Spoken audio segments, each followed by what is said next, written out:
जल्दी छोड़ गए यार पंजाब में. Assalamu alaikum. You're watching Views and News, and I'm Faisal Rahman live from our Islamabad studios. Today we'll be talking about the ongoing Afghan peace process. Now, there are a couple of developments. Zalmay Khalilzad, the special envoy to Afghanistan, in fact, visited Pakistan, met the Chief of Army Staff, General Bajwa, held a couple of very important discussions, and along with him was General Miller also. Other than that, now there is a very interesting and developing story, and that is because the Secretary of State has in fact very categorically sent a letter to the President of Afghanistan, Mr. Ashraf Ghani, saying that there should be some sort of a mechanism where both the parties should be there, and now he needs to put in more effort. Now that do more mantra, it's towards the government of Afghanistan. And then obviously they have also involved Turkey, and they've asked them to hold a meeting where the intra-Afghan dialogue should also proceed. That is another development. As far as India is concerned, we have also learned that around 2 days ago, a call was made by Mr. Zalmay Khalilzad to Mr. Jaishankar, the External Affairs Minister, and they also discussed issues related to Afghan peace process. Now, obviously, there are a lot of stakeholders, a lot is going on, but where is it heading? Now, that is a million-dollar question.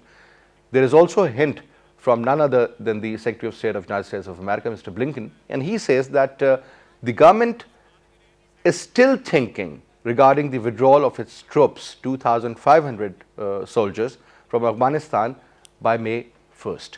So let's see how it proceeds. But a lot has been going on, and then obviously they would like to have some sort of a managed setup that could definitely lead to a proper settlement of the issue. Though it's an old issue, it won't be settled in a matter of days or weeks for that consideration. But having said that, now the most important part is that when we talk about the Afghan peace process, now there has to be a system where there should be no areas which we consider as the gray areas, or we consider as non-governable areas for that matter. So primarily what they will do is that they need to ensure that the violence should come to an end, and especially when you talk about the peace process, one thing and one major demand of the Americans is that peace should prevail. But having said that, at the same time we should also make sure that there should be no violence for at least 90 days. Primarily they are trying to tell them that there should be no spring offensive, and at the same time there is a statement given by the Secretary of State regarding the Taliban that they should also negotiate now. The terms and conditions which were there, will they exist in the coming days? Will they be the major bone of contention, or other issues would erupt? Now that is going to be the major area of our discussion. Let me introduce you to our panelists. Rather before that, let me go through a couple of cards, because these are very important. It says again, as I earlier mentioned in the program, US Secretary of State Anthony Blinken has written to Afghan President Ashraf Ghani suggesting ways to accelerate Afghanistan's stalled peace process in Afghanistan and achieve a lasting ceasefire. He further stated that proposed convening a United Nations facilitated conference with foreign ministers and envoys from Russia, China, Pakistan, Iran, India and the United States to discuss a unified approach to supporting peace in Afghanistan. In addition, the US will ask Turkey to host a senior level meeting of both sides in the coming weeks to finalize a peace agreement. Washington has not ruled out any option regarding Afghanistan, including the full withdrawal of its forces by May 1st. And United States Special Envoy for Afghan Reconciliation, Ambassador Zalmay Khalilzad, met General Bajwa, and now let's see that what exactly happens after that. To talk about this, we have with us in our studio, let me introduce you to our panelists. On my right is Adnan Kaisar Saab. He's a defense analyst and research associate, Conference of Defense Institute, Ottawa, Canada. Dr. Saab is also a South Asian expert in Canada. Dr. Saab, thank you so much for your presence, sir. And we have with us Dr. Professor Zafar Nawaz Jaspal Saab. Needs no introduction. Is an expert on foreign affairs and international relations. Dr. Saab, thank you so much for your time as well. And we'll be talking to Hasan Khan Saab over the phone, and he's also an expert on Afghan affairs. Now, let me put this first question to you, Dr. Saab. Saab, now, when we talk about this development, a letter has been written to the Afghan President Ashraf Ghani in which the Secretary of State, or rather the new Secretary of State, has very categorically mentioned that A, as far as the Taliban are concerned, they should follow certain guidelines. We absolutely want a peace agreement for at least 90 days. Primarily, they are concerned about the spring offensive. And secondly, he's also asked, perhaps a couple of analysts believe that he has not asked, he has in fact told and pressurized Ashraf Ghani to sort out issues and come up with some sort of a viable solution, and primarily talking about a transitional government. So your take on that? Thank you very much, Faisal. First of all, thank you very much for inviting me. It's a delight to be at your show, and Assalamu alaikum to all your viewers. Before coming to your point, allow me to say that I had written a comprehensive paper last year in April on Afghanistan. It had been published by South Asia Journal in the United States in a 5-part series, as well as by Geopolitics in a 7-part series. So in the introductory premise, I had noted that that the peace deal between United States and Taliban had been signed on a rare leap day, and its chances of success are equally rare and remote. So two things after that have dawned on United States. First of all, it became as a late realization on the part of United States that there is no military solution to Afghanistan conundrum. This is one. When they realized it, they still had put all their eggs in the Afghan government's basket. They wanted to carry on their Bonn agreement, which they had set up in 2001 when this war started. So they really didn't want to ditch the Afghan government of President Ashraf Ghani. However, immediately they started a realization had dawned on them that the Afghan government had been a little less than honest in undertaking this peace agreement when we saw that President Ashraf Ghani declined to release the Perhaps they have some very legitimate concerns. Apart from that, they're trying to avoid a civil war-like situation, once the withdrawal takes place. No, the first thing is when a peace agreement has been put in place after a lot of deliberation on part of the United States as well as by the Taliban, then the Afghan government should honor the pledges which have been made. And if you recall, the former Secretary of State Mike Pompeo had showed his annoyance at this delay in the peace process, as well as, and he had threatened to cut down the aid and assistance which had been pledged by the United States. So you think Ashraf Ghani's government deliberately lingered on and delayed this peace process? Exactly. Just because they wanted that the next government should come in and let's see what happens, because they were not totally agreeing with what Trump administration was asking them to do. I'm afraid, Faisal, that is not true, because you see, President Ashraf Ghani, allow me to say, they were major stakeholders. And right from the beginning, when this Operation Afghan War started, if you recall, President Musharraf had very categorically told them that by giving a lot of leverage to the former Northern Alliance, you're committing a mistake.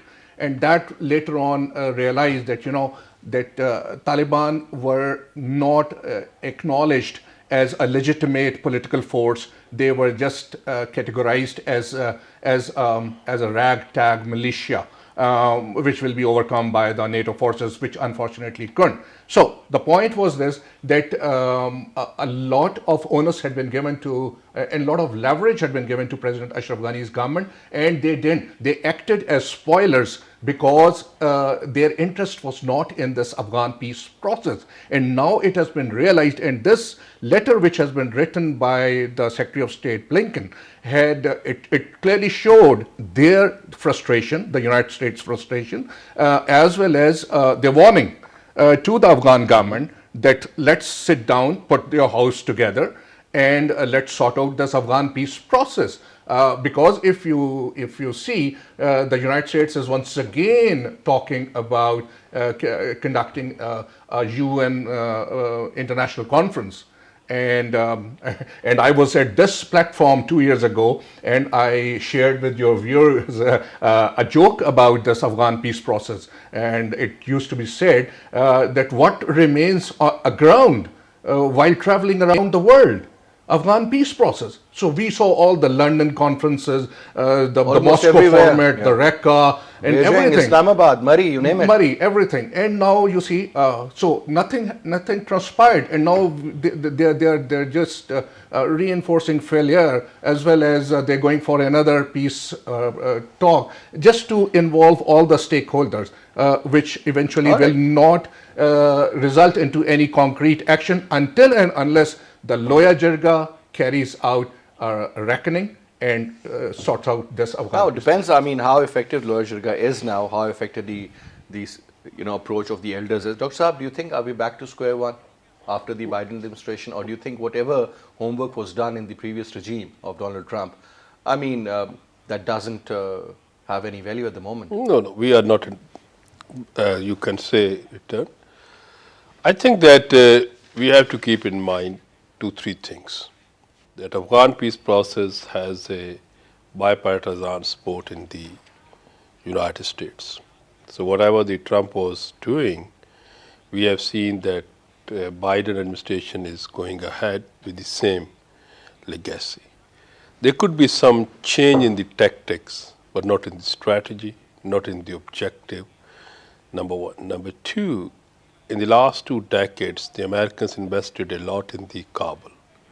By Kabul, I mean the Kabul regime, and gradually they realized in 2014 that Kabul regime is unable to maintain a consensus or establish a writ in the Afghanistan. That's why in June 2014, they started openly swapping prisoners with the Taliban. Gradually, we have seen the Taliban started gaining more significance, which we were saying that Taliban is a reality in the Afghanistan. They were the ex-ruler of the Afghanistan. They are the representative of majority, which you have also referred to. This Northern Alliance is also a reality, but they are a reality. So Americans started dealing with this issue with more realistic. Americans tried India in Afghanistan. Indirectly, they tried Iran as well in Afghanistan to engage the Taliban and the other, despite having differences with Iran on the other issues like nuclear. But they ultimately concluded that without the Taliban or addressing the ground realities, there is no recipe to get out of the Afghanistan. Now, within the United States, the stamina is not there to support the military adventurism or militaristic policies in Afghanistan. That Biden also knew it. Trump also realized it. In the last, I think, 4 elections, the victors in, you can say, Afghanistan, the victors, I mean, earlier Obama, then Trump, now Biden, all promised to move out of Afghanistan or withdrawal. Now here comes the most important thing when we focus in this context. Yes, when they were meeting, because within the Afghanistan there is a trust deficit among the Afghan factions. Even there is a trust deficit among the Taliban as well. So these kind of the connectivity like Doha Agreement, Murray, we had an American conference in Pakistan, XY, it provided a space for a trust building. Now finally the Americans have reached at this conclusion that in this trust building process many groups have agreed, but now where is the problem? I think the Biden administration is looking Ashraf Ghani government as a part of a problem, not as a solution. That's why this letter is very clear. And even it is now reality, nobody can move out on 1st May. So Biden will continue with the 25,000 troops in Afghanistan, but they are also afraid of this, what you call it, spring Offensive, yeah. offensive. And the spring offensive is always or has been haunting invaders or Americans or their allies.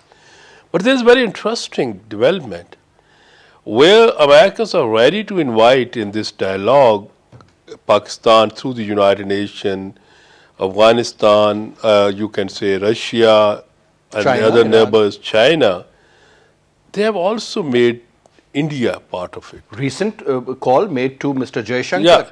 Now, Americans have realized that the Pakistan, China, Russia may be on the same page, and they need some support from the Indian side. But there is another interesting So development. what sort of a support are they actually looking at? Because at the American, India is their strategic ally in this region. In the case of Indo-Pacific, The only stake, whenever I read articles, the only stake the Indians have there is about that $3 billion they're invested no, in but various you infrastructural cannot projects. ignore India's, you can say, strategic significance in the entire Southern Asia, or you can say Indo-Pacific. So it is the only their ally. Why they do not keep it, whether it has a role in Afghanistan or not. And we have to not forget, the Afghans are always using India as a, you can say, show to Pakistan, to balance the Pakistan. And the Americans are going through the same process to balance Pakistan or our view, but they fail to understand that is inviting India, maybe at the back channel, the Afghan government requested them. Most likely, yes. Yeah. So we cannot here underestimate the significance of India in the strategic calculation of the United States and in the regional calculation of the Afghan government. By Afghan government, I mean Ghani government. So that is a very significant. But there is another interesting thing. The Americans are now interested to engage Turkey. So engaging the Turkey, what are you giving a message to the Saudis and the Qataris or the others, or and the other at the same time? What is the message to the Europeans, NATO allies? So it's just a very interesting and calculated move. That's a major development. Yeah, it's a very interesting and calculated move. Maybe the Americans wanted to shift the burden on the Turkey, Pakistan, But which is Turkey has also got nothing to do with it, sir. no, but the same India has nothing to do with it. In this way, if you see it, Turkey was a leading actor in the, you can say, NATO forces in Afghanistan earlier. Initially, yes. Yeah, and it was also what the other this were forces name of 41 countries. It was a leading power, and are they looking for a peace? Because in such a crisis, at the end of the day, where you can say move out the combat forces, you have to bring a peace forces under the United Nations blue helmets, who will contribute. Are they looking at the Muslim forces to come in Afghanistan? Maybe and look under the after blue helmet. affairs Whether the once they Taliban or exit? Afghans will accept it, my understanding is they will not accept. But Even the Muslim forces, sir. yeah, why do? Because sir, there was this proposal once. I Because this, remember, UN, they said that, when they what asked if- the United what if Nations, if the NATO forces withdraw, and what about this Islamic, coalition No, of these look, my forces, they understanding take is very over? clear here. When they are asking the United Nations to convene these 6 countries conference for settlement, maybe they are asking the United Nations that are you send the blue helmets there, and in that blue helmets, Indians, Pakistanis, Turkish. So what kind of a situation? My understanding is that maybe Afghans are not going to accept it, because for them, even these peacemakers are also foreign element. That is my. So no one other than the Afghan Yes, is that's the point. acceptable to the government and to the Taliban and all the stakeholders Yeah. within Yeah, the boundaries and of the of government is not Afghanistan. ready to I'll come give the back to space. you, sir, because the non-state actors, they have really emerged over there. But, sir, we have been joined in by Rahimullah Yousafzai Saab, and let's see what he has to share with us. Assalamu alaikum, ji. Rahimullah Yousafzai Saab, assalamu alaikum. Walaikum salam. Janab, thank you so much for taking out your time and talking to PTV, sir. Now, the development regarding the peace process, sir, we have with us in our studio Dr. Zafar Nawaz Ispal Saab and Adnan Kaisar Saab. Now, the idea is that now the Turkish, they are getting involved. There was a call made to Mr. Jaishankar, so the involvement of Indians, it's very predictable. You talk about this letter which was sent by the Secretary of State to the President of Afghanistan, in which it wasn't threatening, but at least he's been told that, there are a lot of options which we have, but make sure that you need to do more now. And please try to understand that, if there is some sort of peace that is going to prevail at some stage, the real stakeholders, the government, and then they were talking about some sort of a coalition government or perhaps a transitional government. How do you see this? Do you think this is going to be acceptable by the government or the internal stakeholders, sir? Or otherwise, what other options do we have? Issue you raised was the involvement of Turkey. It's not the first time that the Turkish government has become involved. The Heart of Asia conference, the Istanbul process, it was held in Turkey.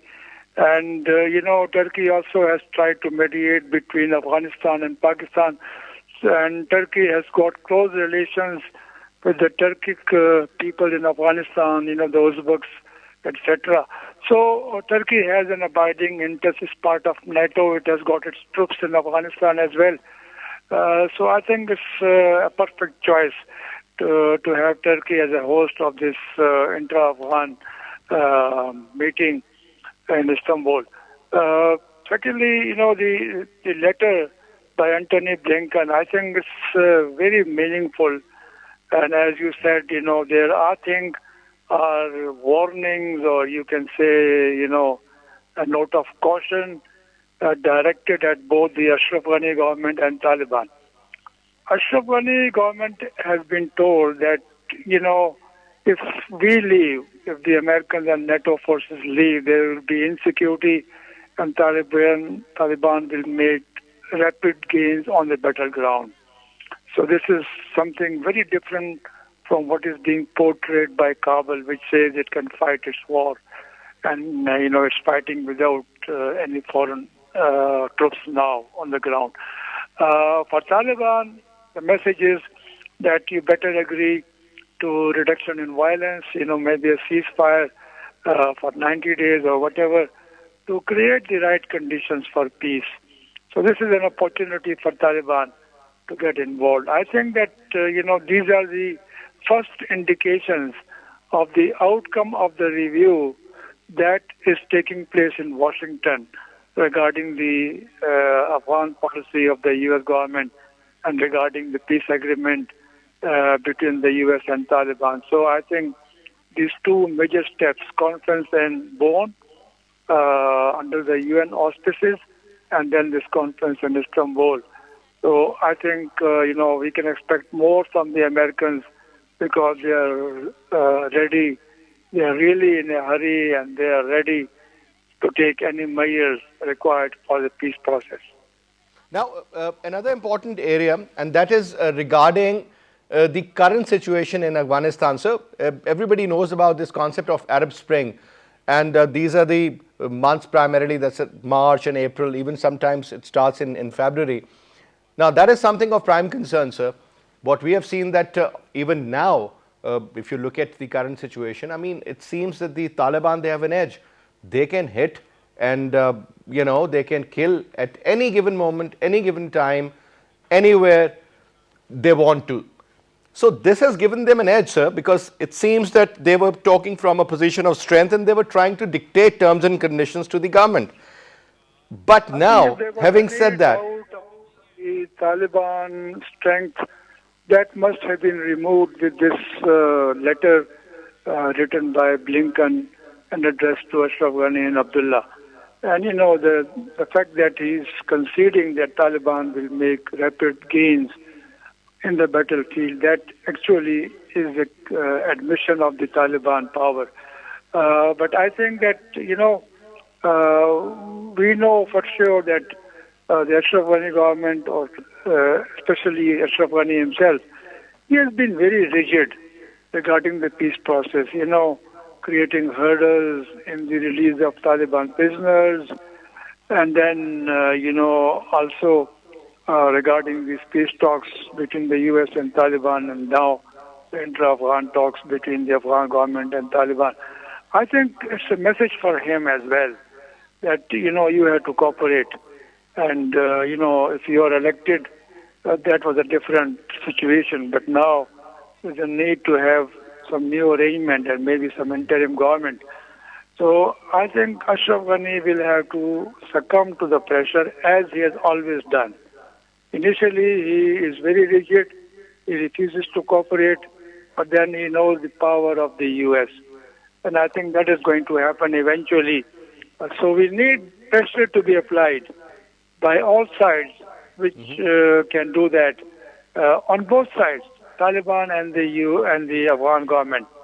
Because, if they cannot agree on the agenda of the talks for such a long time, and they can only agree on the rules of procedure in 3 months, you can imagine how much time it will take to make any progress on the substantive issues which have to be discussed I once totally they agree with agree you. on the Sir, agenda. may I ask you a last question, sir, and give me a comment on that, sir.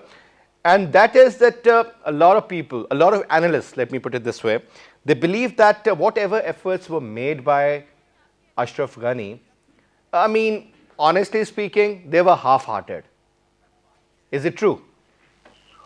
Yes, I think that's true because, he knows for sure that under the Doha agreement between the US and Taliban, the inter-Afghan talks will lead to the creation of a new government. So his government will have to go.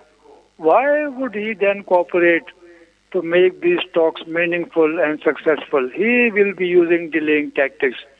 And I think that, that is not acceptable now to the Biden administration. They want to extricate themselves from Afghanistan. And that can only happen if there is a peace process and if Taliban become part of the system of government in Afghanistan. All right. Thank you so much, sir. Thank you so much, Yusuf Saab. Sir, Taliban becoming a part of the solution or becoming a part of the government, do you think it's possible to mix oil and water? It's just like that, sir. Taliban working with the Ghani government or Abdullah for that matter. Do you think this equation makes some sense to you? No, it would not. It would never. First of all, try to understand the Afghan culture. The most intrinsic part of Afghan culture is revenge, is vengeance. So first of all, the atrocities which former Northern Alliance had committed on the Taliban have not been forgotten. And whatever Taliban did to them, they haven't forgotten it either. Of course, during the civil war which took place during the 1990s and followed by the first. Ahmad Shah Massoud's brother was in Pakistan about a few weeks ago. That's true, but the point which I am trying to make is that there are real and present danger for a revival of a civil war, which I call 2.0, because there are some old scores which need to be settled. So this is one.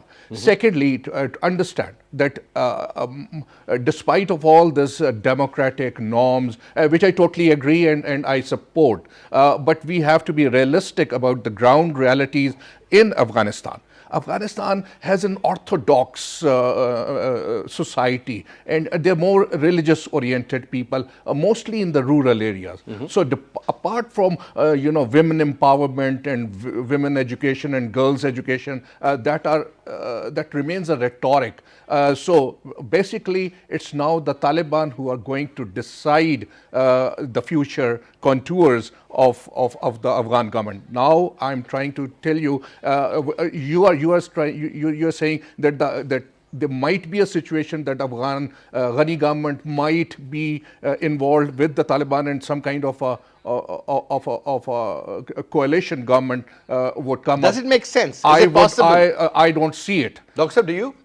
No, look, this Afghanistan, if you historically review it, it is a very loose kind of federation where different parts have a autonomous sort of situation.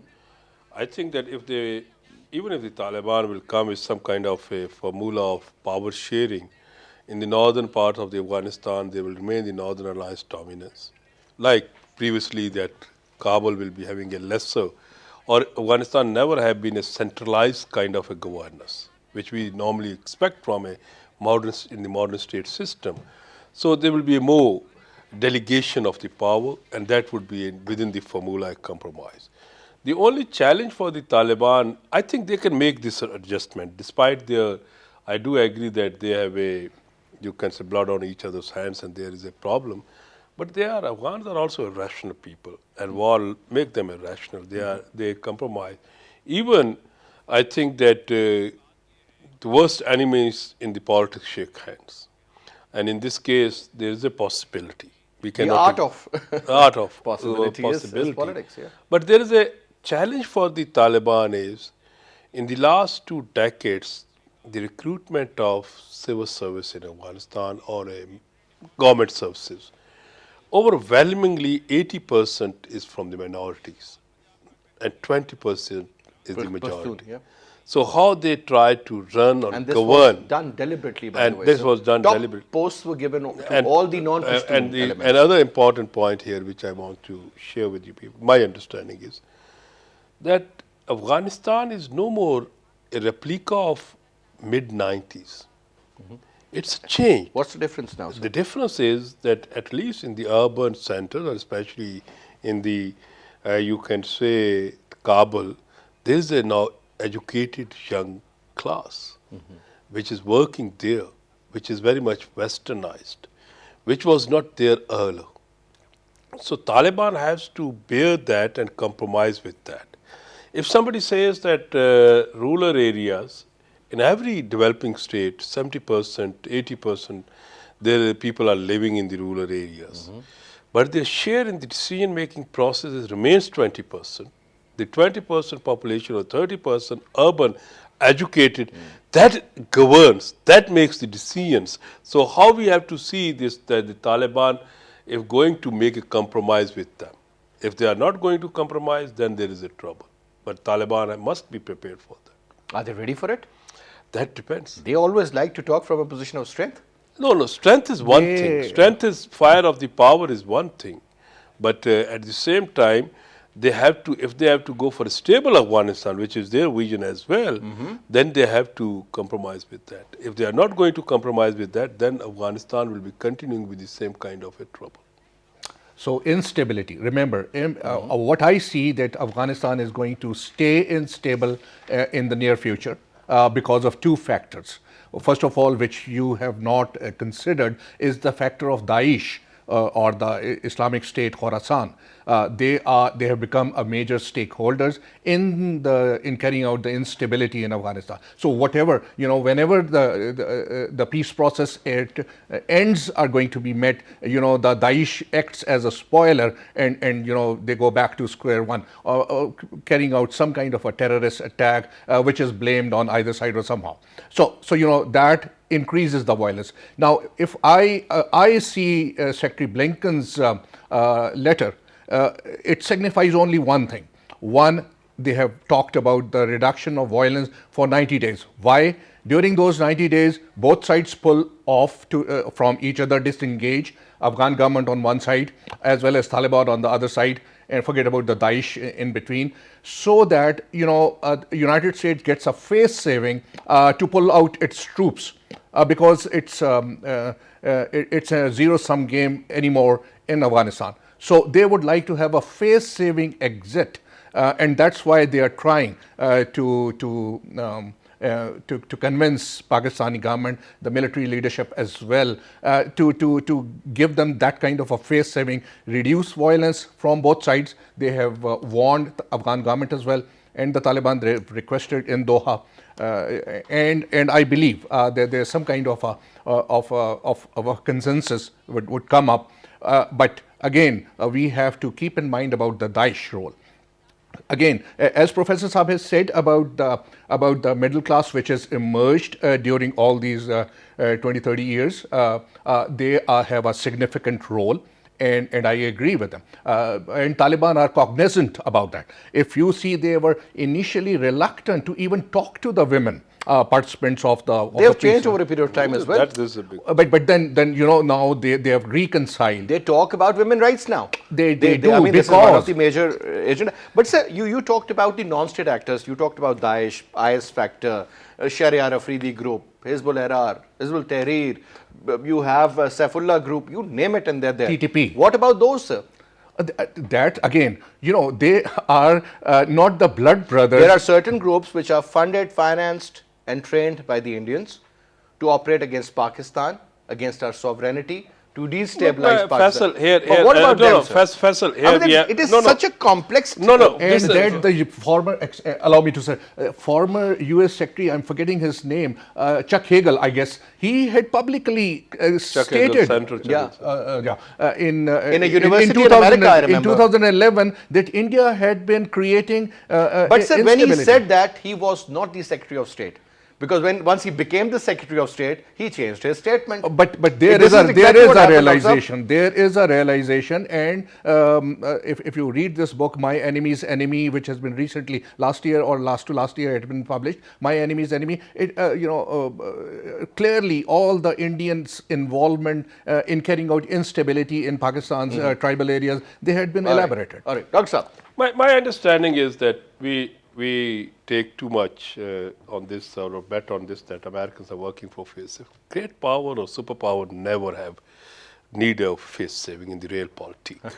They go only for their interest. In Afghanistan, not only 25,000, 2,500 troops is not. They're contractors. There are 70,000 plus Americans, people who Still present in Afghanistan. Yeah, they have linkages with them, so their interest is there. On the one thing we have to. I do agree with the non-state actors. If we think that, let's say there is a peace settlement, hypothetically speaking, there's an interim government supported by the Ghani, supported by Taliban, still there will be a non-state actors spaces of sanctuaries. That is the consensus between the Chinese, Russians and Pakistanis because we are more vulnerable to these non-state actors. Daesh has a lesser capacity to hit the United States, but it has a big capacity to hit us. Even recently, Pakistan, when shared with the United Nations, they said around 21 or 31 Daesh people trained in India reached to the Pakistan. That is if you read the Pakistan. Now, this is interesting. Daesh is ideological. India is Hindutva. And if there is a connection between this Daesh, Muslim Daesh, these must be fighting with the Indian Muslims inside the India. But on the other side, Daesh has the tentacles in the entire South Asia. So what they call it, earlier they used to say Walai Khorasan, now they say Walai Pakistan, Walai Hind. So these are these remain the reality. But today the important thing is, if you read the 2020 DOD report and then there's other documents, Americans clearly mention in those documents that primary threat is China in collision with the Russia. Terrorism is secondary. They are looking now if you keep this point in your mind, we have to take into account how the American policy will be itself complex, not clear. If the terrorism is secondary and China and Russia is primary threat, then why they leave these Daesh or these kind of the groups, you can say, eliminated there? They must leave them there to keep us engaged there. Absolutely. So this is a new chessboard which is set up in the great power politics. So this was a similar policy of the Americans even in the Middle East. Yeah, I mean, when nobody heard about Daesh or IS or ISIS, if you remember, they used to call them the rebels, and the rebels was supported by France, by Britain and by the Americans. Elimination of Gaddafi by the United Nations Security Council resolution. So they have used all these non-state actors to serve their own purposes. The problem here is, what I say with the Adnan Sahab is very rightly used the word instability. Instability in Afghanistan is not short-lived. It will continue. Unfortunately, today, we are not finding any kind of things that is one step in the right direction which say, okay, after 1 year, after 1 decade, we can say this step leads to the stability. Still, there is a complexity. And when the Americans, this letter, it is further adding a complexity. That on the one side, you are expressing your fear to the spring. And on the other side, are you encouraging the Taliban to go ahead with this letter? Or are you making a checkmate to the Ghani government, and then at the same time you are going for the other? So it's a lot of things are happening. Now, Dr. Saab, last almost a minute, I just want both of you to comment on this particular point. So now the US seeks Pakistan's role and help in bringing in peace in Afghanistan. Now, so what can we offer?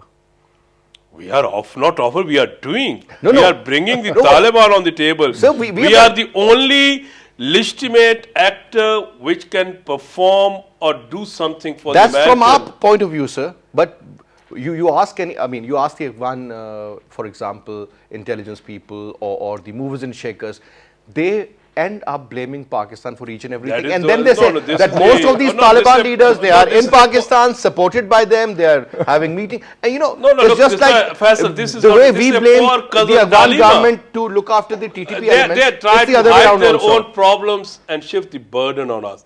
Every Afghan is now ready to talk with Pakistan. Every Afghan's family feels comfortable in Afghanistan. This is a important thing. Don't underestimate Pakistan's role. That Americans also realizes.